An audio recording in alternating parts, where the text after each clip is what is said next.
여야 3당 원내대표가 민생경제법안 논의를 위해 냉면 회동을 갖고 민생경제법안을 최우선으로 처리하기로 합의했습니다. 19대 마지막 회기 내에 유종의 미를 거둘 수 있을지 정용호 스텝 리더십 연구소 대표와 서양호 두문정치 전략연구소장 함께 하겠습니다. 어서 오십시오. 안녕하세요. 안녕하십니까. 오늘 그 3당 원내대표가 이제 19대 국회에 좀 유종의 미를 거둬보자 하는 의미에서 이 냉면을 좀 함께 하면서 회동을 좀 했는데 일자리 법안이라든가 이런 것들 좀 먼저 우선적으로 좀 처리하기로 이렇게 합의가 된 모양인데 어떻게 보십니까? 네, 맛있는 냉면 드셨으니까 냉면 값은 좀 하셔야 될 것 같습니다. 그 사인이 좋은 것 같고요. 네. 그 총선이 끝나자마자 네. 먼저 임시국회를 합의하고 민생 경제에 대해서 주력하는 국회의 모습 보인 건 아주 긍정적인 것 같고 그 첫 결과가 오늘 국회는 아니지만 식당에서 냉면 회동을 한 것으로 나타나고 있습니다. 제가 볼 때는 뭐 그만큼 총선 민심이 친박이니 비박이니 친문재인이니 친김종인이니 이런 정쟁보다는 어려운 경제를 살려야 한다라고 하는 그 냉엄한 회초리를 맞은 거대 여야 정당이기 때문에 더 그런 것 같고요. 다만 이게 이제 그런 결과이기 때문에 미쟁점 법안인 그 법안에 대해서는 일정하게 성과를 낼 수밖에 없을 것 같습니다. 특히 규제 프리존 특별법이라던가 이런 법안들에서 소개 성과를 낼 것 같은데 문제는 현재까지 쟁점으로 있었던 파견법이라던가 이런 문제에 대해서는 야당의 정체성 문제와 그리고 이해 당사자인 노동자들의 문제가 있기 때문에 쉽게 임시국회에서 결정을 내리지 못할 것 같지만 미쟁점 법안에서 일정한 성과를 낼 것으로 전망이 됩니다.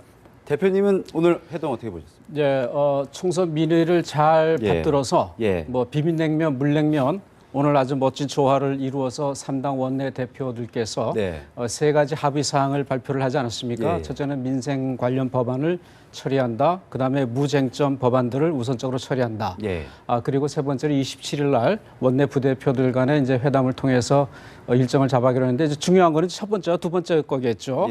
현재 그 19대 국회에서 법사위에 각 상임위를 통과해서 법사위에 지금 계류 중인 법안이 약 93개가 됩니다.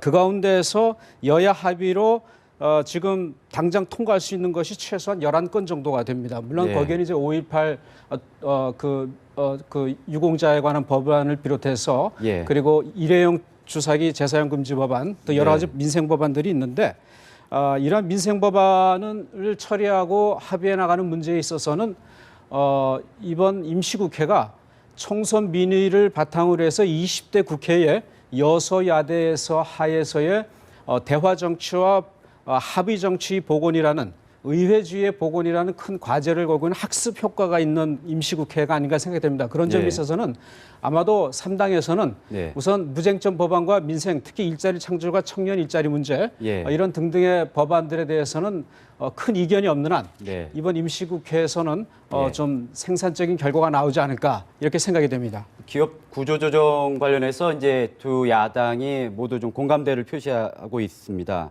여당도 이제 여야정 협의체 이런 구성에 대해서도 이제 좀 논의가 계속 좀 이루어지지 않을까 이런 전망이 나오고 있는데요. 야당에서 이런 먼저 이 구조조정에 관련해서 화두를 던진 부분 좀 의미를 부여할 수 있을 것 같은데 어떻게 보세요? 네, 그렇습니다. 특히 뭐 제가 보기에는 그 여소야대 국면이 지금 19대 국회는 아직 끝나지 않았으나 20대가 여소가 이번 총선 결과 20대는 여소야대 국회인데 여소야대 국회가 또다시 그 천정배 그 국민의당 공동대표가 제안했던 그 이명박근혜 정부의 청문회라던가 이런 여야의 진영 싸움으로 빠지게 된다면 또다시 국민들은 눈살을 찌푸릴 텐데 다행히 뭐 그 더불어민주당 김종인 대표와 안철수 대표가 구조조정이다, 구조개혁이다라는 것을 그 제시함으로써 여소야대가 정쟁의 국회가 아니라 민생의 국회, 경제를 살리는 국회가 될 수 있는 것처럼 정권이 교체되어도 혼란스럽지 않고 우리가 경제를 살릴 수 있는 믿을만하고 신뢰 있는 세력이다라고 하는 그 정치적 사인을 국민들에게 강력하게 주는 것에 의미가 있을 거고요. 두 번째는 또 여야를 떠나서 현재 철강, 조선, 그 해운 등 한국 경제의 그 구조의 위기라는 건 누누이 지적해 왔는데 문제는 누가 고양이 방에 방울을 달 것인가에 대한가의 불편한 진실의 문제였죠. 그래서 야당에서의 대표가 제가 보기엔 구조조정 문제를 먼저 제안했으니 야당의 금기 사항이었는데 여당에서도 그동안 구조조정 이외에 그 구조조정을 완화하기 위한 사회적 안전망에 대해서 다소 추상적이고 노동자들의 해고라던가 근로시간 단축의 일방적인 희생만을 강조한 데서 나아가서 사회적 안전망에 대한 법안과 예산 등 적극적인 여당의 전향적인 자세의 변환도 함께 이루어져야 될 것 같습니다. 지금 보니까 두 야당이 오늘 논평을 낸 것을 대변인 논평을 보니까 기본적으로 정부 여당이 어좀 구체적인 좀 청사진을 좀 미리 제시를 좀 해야지 이제 우리가 이제 대안을 제시하겠다라는 식으로 어떻게 보면 이제 공세적인 측면에서 접근을 하고 있는 것 같은데 그 부분은 어떻게 보세요? 물론 그렇죠. 야당 입장에서 구조조정 문제를 꺼내는 거는 예. 큰 용기죠. 네. 사실은 구조조정 문제는 이제 우선 기업이 주체가 돼야 되는 거고 예. 기업이 주체가 되지 않을 때는 결국 이제 정부가 개입할 수 없는 게 이 구조조정 문제인데 야당이 구조조정을 이야기하면서 할 때는 사실은 그로 인한 대량 실업 문제, 그래서 사회 안전망 구축이 미비한 상태에서 야당이 가져야 될 이 정치적 부담은 굉장히 큽니다. 근데 이런 문제와 대비해서 이제 좀 더 구체적으로 나가기 위해서 이제 김종인 대표께서는 이제 정부에서 구조조정에 관한 청사진을 제시해라. 그런데 이제 유일호 경제부총리께서 며칠 전에 그런 발언을 했어요. 네. 이 문제와 관련해서는 대환영을 한다. 그리고 여야정 협의회 구성도 가능하다.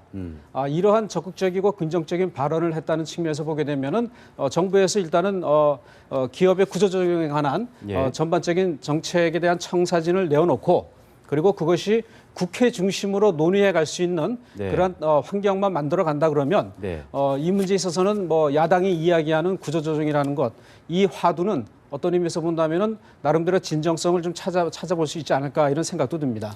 특히 이제 그동안 구조조정에 대해서 어려운 기업을 정부 차원에서 은행을 통해서 많은 예산 지원을 했는데 그것들이 사실은 뭐 대기업들의 자산으로 부채를 통한 자산으로 증가하는 식으로 실제 구조조정을 통한 산업구조 조정되는 데 미치지 못하는 재벌 감싸기적 측면이 강했다라고 본다면 제가 보기엔 이번 기회에 구조조정이 실제적으로 기업의 구조를 개편하는 대로 나가기 위한 것 그리고 사회적 안전망에 대해서 쉬쉬한 문제에 대해서 공론화해서 필요한 구조조정과 사회적 안전망에 필요한 재정과 그리고 관련된 지원 입법에 대한 문제를 여야가 공히 테이블에 올려놓고 공론화하고 사회적 합의와 대타협을 일어나고 국민들을 설득해 나가는 과정을 반드시 이번 임시국회부터 시작해야 한다고 봅니다.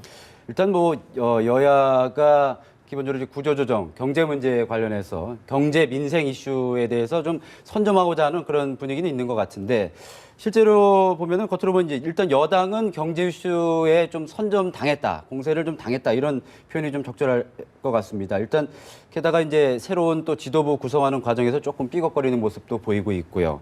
그래서 현 상황, 여당 상황은 좀 어떻게 진단해 보십니까? 지금 새누리당의 경우에 있어서는 이제 총선 패배에 대한 실망과 그리고 당내의 책임 공방 문제로 인해서 사실은 뭐 지금 정책이라든가 이런 걸 내놓을 만한 지금 환경이 못 되죠. 어떻게 본다면은 김종인 대표께서 구조조정 문제를 들고 나온 거는 여당의 일시적 혼란을 좀 허를 찌르는 그러한 신의 한 수라고 볼 수가 있는데 지금 물론 이제 김정은 새누리당의 정책위 의장은 사회 안전망과 관련해서는 충분히 더 논의할 수 있다라는 여지를 그런 남겨놓고 있어서 아마 이 문제는 뭐 적극적으로 잘 가지 않을까 싶은데 지금 현재 이것이 이제 좀 더 구체화되기 위해서는 이번 임시국회에서는 논의를 위한 토대를 구축하는 선에서 끝날 것 같고 지금 이제 5월 초에 이제 새누리당에서 새 원내대표를 뽑아야 되고 그러면서 이제 당의 권력 구조를 좀 만들어서 안정을 찾아야 되니까 아마 그때 가서부터는 보다 본격적으로 새누리당이 정부와 사전 협의를 통해서 새로운 대안들을 제시하면서 이 구조조정 문제와 민생 문제에 관한 보다 적극적인 어떤 동력을 찾아가지 않을까 이렇게 생각이 됩니다. 새누리당은 현재 뭐 제가 보기엔 설상가상 엎친 데 덮친 격이 아닌가. 총선 패배를 통해서 친박이 당내 구심적 역할이 사실상 와해되면서 여소야대 정국을 만들면서 정치적인 주도권도 야당에 뺏기고 더 나아가서 여당 집권 여당이 가장 큰 프리미엄이라고 할 수 있는 정책에 대한 이슈 주도권들조차도 구조조정을 야당이 먼저 제안함으로써 정책 주도권까지 뺏기는 정치와 정책 모든 면에서 야당에게 뺏기는 그야말로 제가 보기에는 엎친 데 덮친 격이다. 따라서 이것을 일시적인 갈등의 미봉으로 해결할 것이 아니라 그리고 지도부의 선출로로 가는 리더십을 세우는 것으로 끝날 게 아니라 이번 총선에 나타난 민심을 가지고 정책의 대전 권한을 이루는 데까지 나가야 되지 않겠나. 그런 문제까지 적극적으로 검토해봐야 될 것 같습니다. 근데 지금 원내대표 인선 관련해서 좀 시끄러운 것 같습니다. 기본적으로 이제 새누리당에서 이제 개파 연합 후보 뭐 이런 것을 통해서 합의 추대 가능성까지도 이제 계속 나오고 있는데 이런 게 사실 전례가 좀 있는 것인가요? 없는 것인가요? 전례가 있죠. 가장 이번 최근의 경우로 보게 되면 이제 유승민 의원이 이제 찍어내기로 원내대표를 사퇴했을 때, 그럴 때 이제 원희철 당시 정책위 의장을 합의 추대로 해서 원내대표로 만들었고, 그 다음에 이제 이완구 의원도 2014년에 세월호 참사 당시에 경선 없이 원내대표가 됐습니다. 그리고 또 김무성 전 대표도 그 세종시 이전 수장안을 가지고 당내의 친이 친박 간에 갈등이 치열할 때도 2010년 5월에 원내대표로 추대가 되었습니다. 그러니까 19대 국회에서 원내대표를 새누리당이 추대한 전례가 세 번의 경우가 있기 때문에 지금과 같이 당이 어려운 상황에서도 친박 비박의 갈등과 경쟁으로 인한 그런 혼란에서가 아니라 새로운 그 통합과 화합을 위해서 나가기 위해서는 원내대표 추대 문제도 충분히 검토할 수 있고 더군다나 이제 원내대표 출마 의지를 강력하게 비췄던 심재철 의원이 5선이죠. 국회 부의장으로 방향 선회를 하면서 지금 4선 의원들 가운데서 원내대표로 나올 만한 분들이 이제 몇 분이 없습니다. 그 중에서 지금 현재 언론 보도에 이야기 되면은 서울의 나경원 의원에 대한 관심이 좀 많이 모아지고 있는데 아마 중도적 입장이 있기 때문에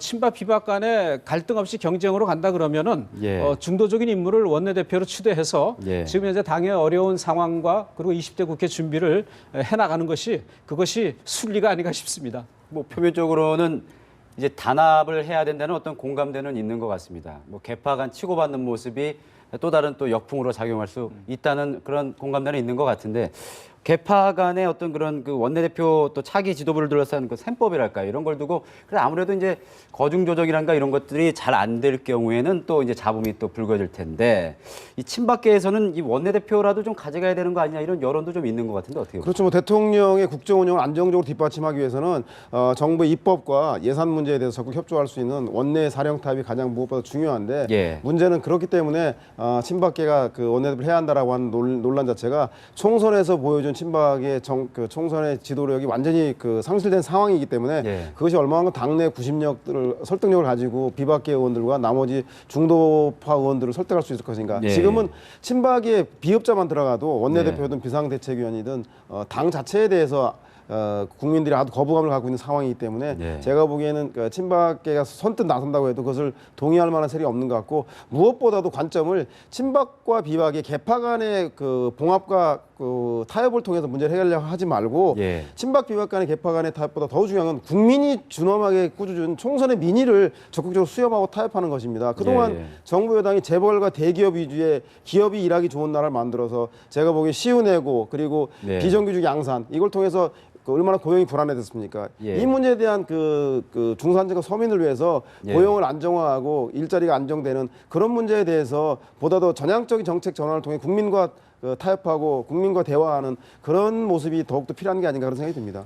차기 원내대표 관련해서 지금 비대위원장을 차기 원내대표가 겸직해야 된다 이런 얘기까지 나오고 있는데 그 최경환 의원 친박계 좌장격을 꼽히는 최경환 의원 같은 경우 총선 8일 만에 이제 경북 지역 당선인 모임에 모습을 드러냈는데 여기서 그 사죄의 뜻을 좀 밝히긴 했지만은 뭐 책임을 지겠다 이런 발언은 없었던 것으로 이렇게 알려지고 있습니다. 결국 좀 재기에 나서까요? 어떻을까요? 뭐 좀 아쉬운 부분이 있네요. 그 지난 4.13 총선 중에도 대구 경북 의원들이 대구에 와서 사과 퍼포먼스를 할 때도 이제 그 진정성에 많은 그런 의문을 제기를 했고 그 여파로 인해서 결국은 또 대구에서 어려운 또 선거를 치를 수밖에 없었는데 이번에 사실 최경환 의원께서 친박의 좌장의 입장에서 좀 조금 더 무게 있는 발언을 했으면은 진정성 있는 또 내 탓이다라는 그러한 그 발언을 한마디만 했으면은 상당히 그 좋은 그 이미지를 심어주고 수 있었는데 그런 표현이 아니고 우리 모두의 책임이다라는 모두로 몰고 가면서 다시 그 최경환 의원에 대한 여론은 좀 그 좋은 방향으로 가는 것 같지는 않습니다. 이제 문제는 이제 본인이 내 탓이라고 했을 경우에 차기 당대표 도전에 있어서 그것이 장애물이 되지 않을까 하는 우려감 때문에 그런 것이었다 그러면은 사실 그것을 넘어설 수 있어야 됩니다. 넘어설 수 있어야 되고 지금 중요한 거는 당대표를 차기에 맞느냐 안 맞느냐가 중요한 것이 아니라 당내의 큰 계보의 수장으로서 박근혜 정부의 성공적인 마무리를 위해서 어떻게 백의종군할 수 있는지 그걸 토대로 해서 국민의 관심을 다시 끌어들이면서 차기 정권 재창출을 위해서 어떤 역할을 할 수 있는가에 관한 깊은 고민과 그런 것들을 이제 해야 되는데 눈앞에 닥친 당장의 그 계보 간의 이익 또 어떠한 그 권력 투쟁에 몰두하는 모습 그것을 해서 완전히 내려놓지 못하는 모습을 보여주면은 총선에서 등을 돌린 보수층의 결집은 조금 더 어렵지 않겠나 하는 생각도 듭니다.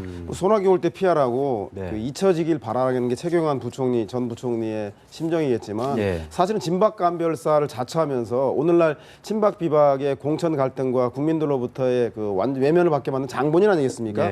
제가 보기엔 대통령을 그러로 해서 지지율 29%의 식물 대통령을 만들어서 국정의 하반기 운영을 전혀 못하게 할 정도로 만든 장본인인데 배지를 달아준 것만 해도 민의에 감사한 마음으로 더욱더 자중해야 될 거고 제가 보기엔 정치적 책임은 당분간 대통령의 국정 지지도가 그 전환 국면을 통해서 일정하게 과반수 올라가지 않을까지는 최경환 부총리는 정치적인 사실상 뭐 불가능한 게 아니냐 그렇게 좀 평가해도 좋을 것 같고 그렇기 때문에 현재 그 칩고 모드로 은연자중하고 있는 것 같습니다. 정치는 결국 이제 생물이기 때문에 그런 말이 있지 않습니까? 그래서 좀 지켜봐야 될 것 같고요. 일단 야당으로 상황을 좀 살펴보죠. 일단 문재인 전 대표하고 김종인 대표가 지난 금요일 날 저녁을 먹으면서 함께하면서 여러 가지 현안에 대해서 얘기를 나눴는데 주목할 것이 당에서 계속 제기되고 있는 합의 추대론에 대해서 문재인 전 대표가 조금 선긋기에 나선 것이 아니냐. 사실상 불가 입장을 밝히면서 좀 다른 국면으로 또 전환되는 모습이 보여요. 그래서 어떻게 보십니까? 저는 뭐 그 김종인 대표가 당 대표의 적임이다 아니다, 추대다 아니다가 핵심 쟁점이 아니라 현재 그 여소야대 국면에서 국민들이 이 국회가 정쟁으로 가는지 아니면 민생 경제를 살리는 국회로 가는지 야당의 역할에 대해 주목하고 있는 이 시점에 아무래도 전당대회라고 하는 것은 당내의 권력 투쟁 아니겠습니까? 그리고 아무리 좋은 얘기를 하더라도 야당 체질 개선을 둘러싼 소장파들의 개혁의 강화, 그 김종인 대표를 위해 중도층들이 경제 문제 민생의 강화를 얘기한다 치더라도 결국은 당권을 잡기 위해서 저 사람들이 서로 간에 싸움한다라고 정쟁으로 볼 거기 때문에 아마도 김종인 대표와 문재인 대표는 당분간 이런 정쟁보다는 김종인 대표는 민생과 경제에 집중하는 모습을 보이고 이 정쟁으로부터 좀 멀리 떨어져 있길 바라는 그런 마음이 먼저 전달된 것 같고요. 그래서 당 대표에 출마하시든 추대되든 그것보다는 당내에서 경제비전위원회라든가 이런 경제를 전담해서 올인할 수 있는 그런 역할을 맡아주시면 좋겠는 게 아닌가에 대한 그 고민을 나눈 것 같고요. 제가 보기에는 당내에도 친문재인계든 비문재인계든 중도파든 간에 또다시 전당대회를 통해서 조기 전당대회가 이루어져서 당내에 이합집산이 일어나는 것보다 민생 경제에 올인하는 모습을 통해서 집중하기 위해서 당분간 전당대회를 연기하는 게 어떠냐라는 게 공감을 확대하는 걸로 봐서 제가 보기에는 전당대회에 대한 누가 올바르냐 아니냐 어떤 사람이 대표냐 추대냐 마냐가 아니라 전당대회를 연기하는 문제가 보다 더 그 설득력을 가지고 확산될 것 같은 예상을 좀 해봅니다. 대표님은 어떻게 보세요? 일단 차기 지도부 또 이제 야당 입장에서 차기 지도부 관련한 또 내용인데요. 어떻게 보십니까? 일단 김종인 대표의 역할론 이 부분이 어디까지 가져가야 되느냐 지금 이걸 갖고 이제 여러 가지 담론이 있는 것 같은데. 제 개인적인 견해로는 이제 김종인 대표와 문재인 전 대표는 불가군 불가원 그리고 어쩔 수 없이 같이 갈 수밖에 없는 그 수레바퀴고 동전의 양면이다. 지금 상황은 그렇게 설명하는 게 더 정확한 게 아닌가 싶습니다. 사실은 비례대표 파동 때에 양산에 칩거 중이던 문재인 전 대표가 불이 나게 서울로 올라와서 김종인 전 대표를 만나고 나서 기자들 앞에서 한 얘기가 뭐였냐면은 김종인 비대위원장을 만나서 내년 대선 때까지 같이 가자. 그 역할을 맡아달라 이 메시지를 전하고 나왔다 그랬어요. 당의 간판 역할을 해달라. 근데 이제 그 메시지가 나오기까지 두 사람 간에 어떠한 대화가 나왔는지 어떠한 거래가 있었는지 뭐 소위 말해 밀약이 있었는지 그거는 아무도 모릅니다. 아무도 모르는데 엊그제 두 사람이 저녁에 회동을 하는 과정 속에서 나중에 이야기가 계속 나오는 걸 보면은 말이 서로가 틀려요. 예. 예, 앞뒤가 맞지 않고 네. 문재인 대표가 김종인 대표 말씀이 문재인 대표가 나에게 비상대책위원장을 맡아서 뭡니까 그 비전위원장을 맡아달라는 그런 네. 얘기가 꺼내지도 않았다. 네. 근데 문재인 대표는 그런 얘기를 했다 그러고 네. 그러니까 어느 분의 말이 맞는 건지 모르지만은 네. 이야기를 모아놓으면은 네. 어떻든간에 경선은 힘들다. 합의 추대는 어렵다. 네, 네. 경선으로 가야 된다. 그렇다면 두 사람 간에 그러면 지금 비대위원장 체제를 네. 언제까지 끌고 갈 수 있느냐? 네. 7월 전당대회까지냐? 아니면은 조금 더해서 민생을 우선하고 정책 정당화로 전환하는. 네. 그래서 중도층으로의 표심을 사고 그리고 온건 개혁 세력들의 외연을 확장해 나가는 네. 그러한 역할을 네. 김종인 대표가 당분간은 더 맡아서 네. 해 나가기를 원하는 그런 문재인 대표의 마음도 있을 거예요. 그러나 네. 이게 문재인 대표 마음대로 되지 않는 것이 지금 친노 친문 가운데서 당대표 경선에 가장 강력한 의지를 보이고 있는 인천의 송영길 의원. 그분의 말이 그렇지 않습니까? 내가 경선 신청을 했는데 나더러 그러면 그만두란 말이냐. 내가 그걸 말을 들을 것 같느냐. 예, 예. 이러면서 이제 경선 문제를 강하게 드라이브를 걸어가는데 예. 문제는 또 이제 앞으로 정세균 의원이 이분이 이제 앞으로 어떤 스탠스를 취하느냐에 따라서 또 상황은 또 많이 달라질 것 같습니다. 예. 국회의장직으로 가느냐 다시 또 대권 후보로 지금 민주당 더불어민주당 내에서는 문재인 대표가 아닌 당내에서 인물을 찾으라고 할 경우는 정세균 의원이 대권 후보로도 거론이 되고 있는 걸로 알고 있습니다. 예. 충분히 그러한 당내 자격을 가졌다라는 것. 그러니까 지금 굉장히 복잡한 상황 속에서 문재인 대표와 김종인 대표는 서로가에게 어떻게 보면 이 선택적 친화력, 네. 서로가 필요에 의해서 친화적인 모드로 당분간은 갈 수밖에 없지 않겠느냐. 문제는 지금 경제와 민생을 화두로 내세워서 드라이브를 거는 네. 김종인 비대위 체제를 문재인 대표가 친노 친문의 일부를 다독거려서 네. 언제까지 끌고 갈 수 있느냐. 네. 그것이 관건인 것 같습니다. 이게 보니까요, 그 총선 이후에 어떤 전당대회라는 이 원칙이 있지 않습니까? 그런데 아무래도 야당의 지금 여소야대 민심을 만들어준 그런 것들을 굳이 전당대회를 조기에 해가지고 이 개파 어떤 그런 권력 투쟁의 모습을 보이는 것이 좋은 판을 좀 깨뜨리는 것 아니냐라는 어떤 그런 기류 속에서 이 전당대회 연기론도 나오는 것 같은데 어떻게 보세요? 네, 그렇습니다. 그 뭐 김종인 문재인의 밀월 체제라든가 밀월 약속 때문에 그런 게 아니라 네. 실제 당의 대다수 의원들이 네. 그 민의의 선택을 받았는데 그것이 우리가 잘해서라기보다도 여당 심판이라고 반사이기 때문이다. 따라서 예. 여소야대 국면에서 민생 경제를 우리가 확실한 대안세로 할 수 있는 기회를 갖는 게 중요하지. 예. 이 내에서 우리끼리 탁상공론으로 정쟁에 시달리는 전당대회는 우리에게 득보다 실이 많겠다라고 하는 공감대가 넓어져 있는 것 같고요. 특히 뭐 문재인, 김종인 그 두 체제에서는 문재인 대표가 결정적 상수 아니겠습니까? 네. 유력한 대선 주자이기 네. 때문에 문재인 대표가 갖고 있지 못한 것, 문재인 대표는 민주화 세력이고 당내 세력을 가지고 있고 그럼에도 불구하고 중도층이라든가 경제 문제에 대해서는 김종인 대표가 우월성을 갖고 있기 때문에 제가 보기엔 예. 두 분의 관계는 그 경쟁적 협력 관계로 당분간 지속되지 않을까 그런 의미에서 전당대 연기론이 설득력을 갖고 있는 것 같습니다. 최근에 갤럽 여론조사든가요? 거기서도 보면은 국민의당 같은 경우에 이제 더민주보다 아주 미세한 차이긴 하지만은 지지율이 조금 앞서는 결과가 나왔는데 이 국민의당 보면은 말이죠. 일단 전당대회 연기론이 지금 거의 공감대가 좀 잡아가는 모습이고 또 새 원내대표 선출 관련해서도 이 합의 추대론에 조금 무게가 좀 실리고 있는 그런 모습도 보이고 있습니다. 그래서 이 국민의당 같은 경우에 좀 이 좋은 흐름을 계속 이어가고자 하는 어떤 그런 당 내에서의 그 컨센서스가 좀 있는 것 같은데 그런 부분도 어떻게 평가하십니까? 긍정적으로 볼 수 있을 것 같습니다. 네. 사실은 이런 좀 전당대회 연기론과 안철수 천정배의 투톱 체제를 네. 당분간 더 가져가자고 그 누구죠? 이상돈 예. 저 비례대표 당선자가 이제 그런 발언도 하지 않았습니까? 예. 근데 지난 한 주간의 국민의당의 흐름을 살펴보게 되면은 네. 사실 좀 그 위기적인 상황이 좀 있었습니다. 네. 뭐냐면 이제 당 대표 선출 문제를 놓고 네.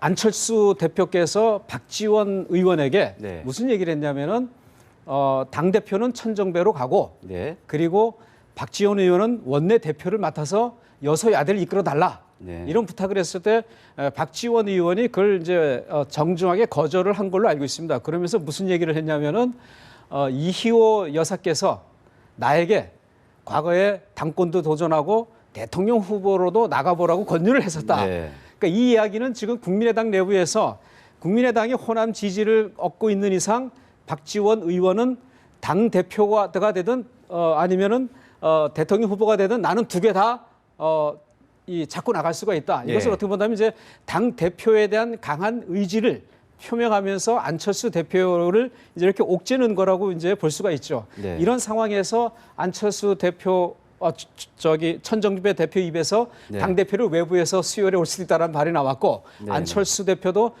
검토를 해보겠다는 말이 나왔습니다만 네. 어떻든 이런 내부적인 문제 속에서 호남의 대표적인 지분을 갖고 있는 천정배 의원이나 박지원 의원, 지금은 조용히 자숙기간을 갖고 있는 정동영 의원, 네. 앞으로 이런 분들이 등장하게 되면 이 호남 3인방에 의해서 국민의당이 앞으로 어떻게 움직여갈지 지금 예측이 불가능한 상태입니다. 네. 그런 상태에서 지금 현재의 안철수 대표와 천정배 공동대표 네. 체제를 네. 당분간 더 유지하면서 20대 국회를 준비하고 그리고 민생 경제의 정책 정당으로서 국민의 4.13 총선에서 보여준 네. 그 민의를 그대로 잘 수용하고 존중하면서 네. 지금은 이 모습을 그대로 가져가는 게 좋겠다라는 방향에서 나온 거라면은 전당대회 연기로는 국민의당 입장에서는 굉장히 좋은 선택인 것 같습니다. 한 가지 흥미로운 것은 예. 뭐 김성식 의원이나 이상돈 의원 같은 경우에 그 안철수 계이기 때문에 예. 안철수 대표가 지금 현재 상임 공동 대표로 있는 체제를 유지하는 걸 바라는 게 당연한 것 같은데 예.